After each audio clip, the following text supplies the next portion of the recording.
منتج من منتجات المقاطعة عامل أغنية شادة الناس جدا، لدرجة إن في كذا تيك توكر بيعمل عليها أكتر من فيديو في اليوم. في أغنية لمغني أجنبي كان عاملها دعم لفلسطين، كانت الناس بتطلب اللي هو استخدموا الساوند تراك ده في الفيديوهات بتاعتكم عشان تساعدوا في انتشارها.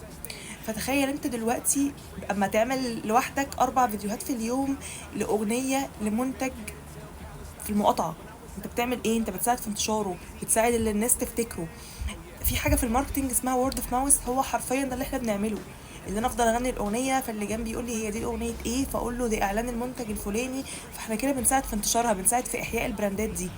اكيد قسم الماركتنج في البراندات اللي بتاعت المقاطعه شغال بذكاء وشغال اوت اوف ذا بوكس على قد ما يقدر، عشان يقدر يخلي الناس تنجذب تاني للمنتجات وتشتريها تاني. فخدوا بالكم يا جماعه، احنا مقاطعين، فاحنا بنموت البراندات دي، مش بنساعد انها تنتشر وانها تتشهر اكتر. شكرا.